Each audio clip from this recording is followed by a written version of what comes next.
El manuscrito Voynich es un libro ilustrado, de contenidos desconocidos, escrito hace unos 500 años por un autor anónimo en un alfabeto no identificado y un idioma incomprensible, el denominado voynichés.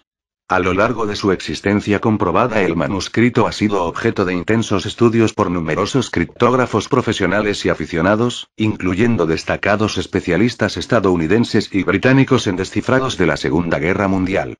Hasta febrero de 2014 ninguno había conseguido descifrar una sola palabra. Esta sucesión de fracasos ha convertido al manuscrito en el santo grial de la criptografía histórica, pero a la vez ha alimentado la teoría de que el libro no es más que un elaborado engaño, una secuencia de símbolos al azar sin sentido alguno.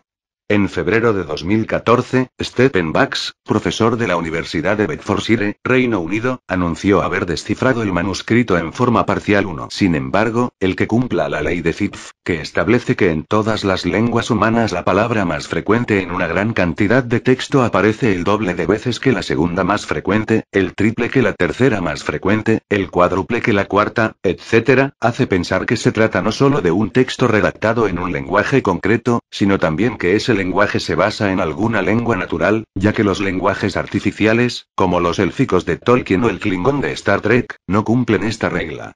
Es prácticamente imposible que el autor del manuscrito Voynich conociera dicha ley, enunciada varios siglos después, y que por tanto la aplicase a una lengua inventada por él.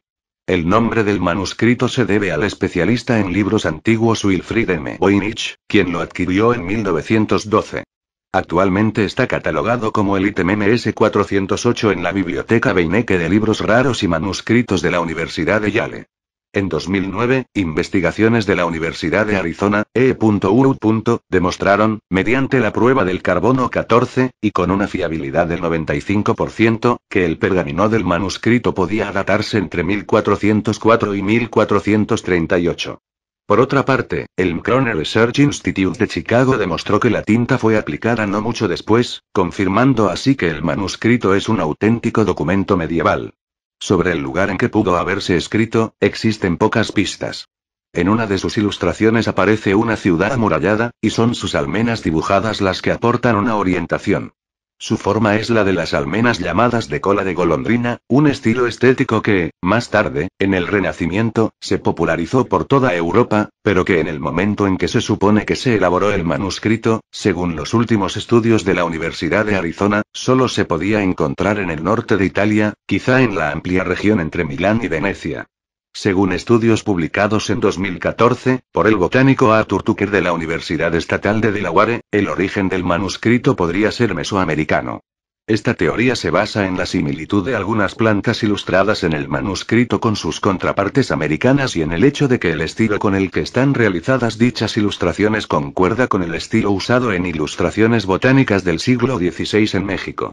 El libro tiene alrededor de 240 páginas de pergamino, con vacíos en la numeración de las mismas, la cual es aparentemente posterior al texto, quizás del siglo XVI, lo que sugiere que varias páginas se habían extraviado ya antes de su compra por Voynich.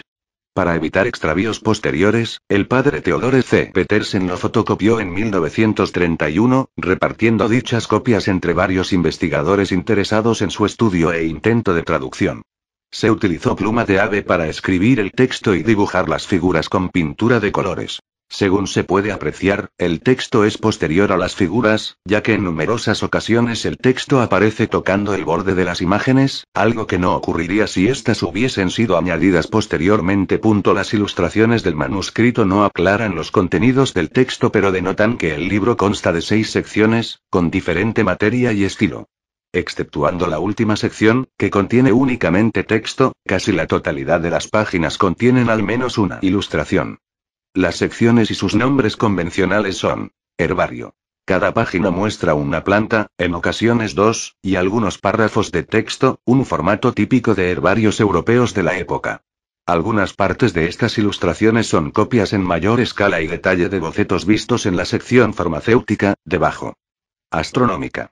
Contiene diagramas circulares, algunos de ellos con soles, lunas y estrellas, lo que sugiere que trata de astronomía o astrología. Una serie de 12 diagramas muestra símbolos convencionales para constelaciones zodiacales, 2 peces para Piscis, un toro para Tauro, un soldado con un arco para Sagitario, etc. Cada símbolo está rodeado por exactamente 30 figuras de mujeres en miniatura, la mayoría de ellas desnudas, cada una sosteniendo una estrella. Las dos últimas páginas de esta sección, Acuario y Capricornio, se extraviaron, mientras que Aries y Tauro están separados en 4 diagramas con 15 estrellas cada uno. Algunos de estos diagramas se encuentran en páginas desplegables. Biológica. Un texto denso y continuo con figuras de pequeñas mujeres desnudas tomando baños en balnearios públicos o tinas interconectadas por una elaborada red de tuberías, algunas de ellas claramente en forma de órganos del cuerpo. Algunas de las mujeres llevan coronas. Posiblemente sean ninfas. Cosmológica. Más diagramas circulares, pero de naturaleza desconocida. Esta sección también posee páginas desplegables, una de ellas de 6 páginas de largo, que contiene una especie de mapa o diagrama con 6 islas conectadas por calzadas, castillos y posiblemente un volcán. Farmacéutica. Varios dibujos con leyendas de partes de plantas aisladas, raíces, hojas, etc. Objetos similares a jarras farmacéuticas, albarelos, a lo largo de los márgenes y algunos párrafos de texto. Recetas. Muchos párrafos cortos, cada uno marcado con una viñeta en forma de flor o estrella, que hacen pensar en una serie de órdenes, pasos o instrucciones para elaborar algo, presumiblemente un producto químico o alquímico. El texto, llamado Voiniches, fue claramente escrito de izquierda a derecha, con un margen derecho desigual. Las secciones más largas se encuentran partidas en párrafos, a menudo con viñetas en el margen izquierdo. No hay evidencia de signos de puntuación. El texto es fluido, como si el escriba entendiera lo que estaba escribiendo mientras lo hacía. El manuscrito no da la impresión de que cada carácter haya tenido que ser calculado antes de ser escrito en la página. El texto consiste de más de 170.000 glifos, normalmente separados unos de otros por pequeños espacios. La mayoría de los glifos están escritos con 1 o 2 trazos simples. Considerando que existen disputas sobre si ciertos glifos son distintos o no, se calcula que el alfabeto entero consta de entre 20 y 30 glifos totales para casi todo el texto, con raras excepciones de algunas docenas de caracteres extraños, encontrados 1 o 2 veces en todo el texto. Los espacios más anchos dividen el texto en alrededor de 35.000 palabras de longitud variada. Estas parecen seguir una cierta fonética o reglas ortográficas de cierto tipo. Por ejemplo, algunos caracteres deben aparecer en cada palabra, como las vocales en el castellano, algunos caracteres nunca siguen a otros, algunos pueden ser dobles pero otros no. El análisis estadístico del texto reveló patrones similares a los de lenguas naturales. Por ejemplo, la frecuencia de palabras sigue la ley de Zipf y la entropía, alrededor de 10 bits por palabra, es similar a aquella de textos en latín. Algunas palabras aparecen exclusivamente en ciertas secciones, o solo en algunas páginas. Otras son frecuentes en todo el manuscrito. Existen muy pocas repeticiones entre las miles de leyendas adjuntas a las ilustraciones.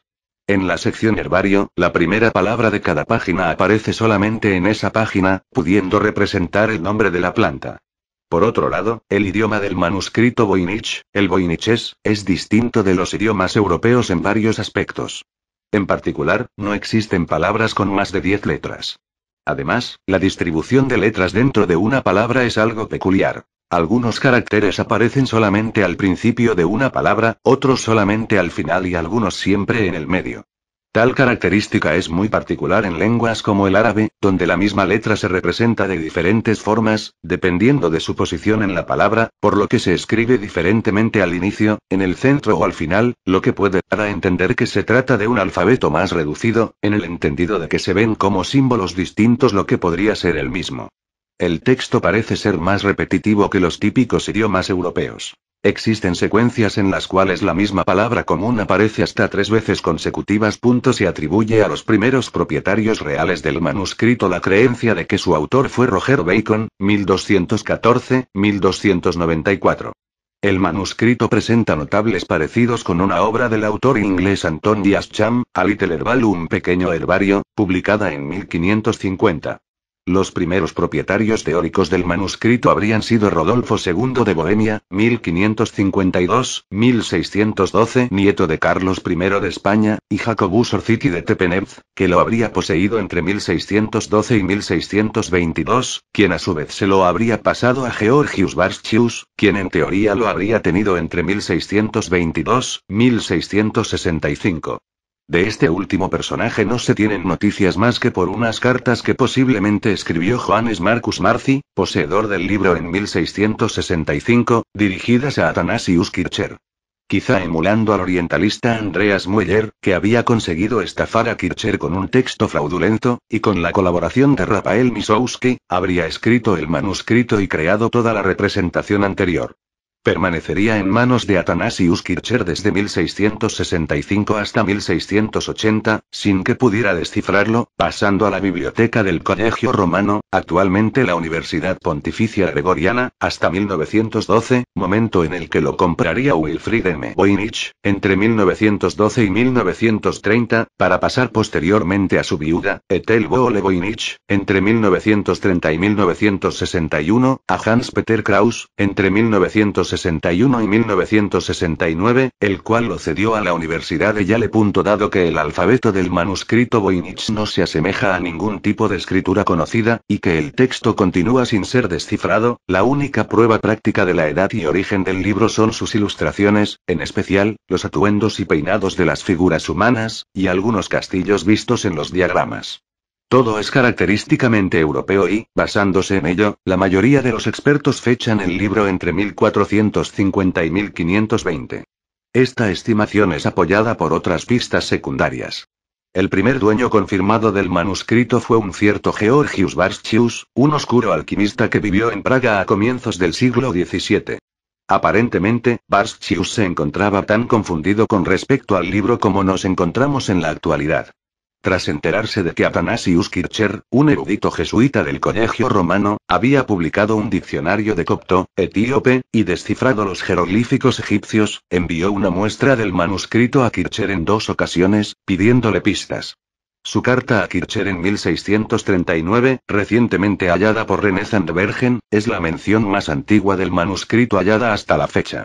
Se desconoce si Kircher respondió al pedido, pero aparentemente se encontraba lo suficientemente interesado como para intentar adquirir el libro, que Bartschius se negó a vender. Tras la muerte de Bartschius, el manuscrito pasó a manos de su amigo Johannes Marcus Marci, en aquel entonces rector de la Universidad Carolina de Praga, quien rápidamente lo envió a Kircher, su amigo corresponsal. La carta de Marci, 1665, se encuentra aún adjunta al manuscrito. En ella, le ofrece el manuscrito para su descifrado y menciona que fue adquirido por el emperador Rodolfo II de Bohemia, 1552-1612, por 600 ducados de oro. La carta menciona luego que en la corte de Rodolfo II se creía que el autor del manuscrito era Roger Bacon, el fraile franciscano que vivió entre 1214 y 1294. No se encuentran menciones del libro en los 2 siglos siguientes, aunque muy probablemente lo conservaron, junto con la correspondencia de Kircher, en la biblioteca del Colegio Romano, actualmente la Universidad Pontificia Gregoriana. Allí permaneció probablemente hasta que las tropas de Víctor Manuel II de Italia conquistaron la ciudad en 1870, anexionando los estados pontificios al nuevo Estado italiano. El nuevo gobierno italiano decidió confiscar muchas de las propiedades de la iglesia, incluida la biblioteca del colegio. De acuerdo con las investigaciones de Javier Cecaldi y otros, justo después de este acontecimiento se transfirieron precipitadamente muchos de los libros de la biblioteca de la universidad a las bibliotecas personales de su facultad, donde quedaban a salvo de la confiscación. La correspondencia de Kircher, incluyendo el manuscrito, se encontraba entre estos libros. Parece ser que alrededor del año 1912 el Colegio Romano se encontraba en una situación económica precaria y decidió vender, discretamente, algunas de sus propiedades. Así fue como Wilfried Voynich adquirió 30 manuscritos, entre ellos el que nos ocupa. 30 años después de la muerte de Voynich, en el año 1961, su viuda vendió el libro a otro marchante de libros antiguos, llamado H. P. Kraus. Como no pudo encontrar un comprador, Kraus donó el manuscrito a la Universidad de Yale en 1969.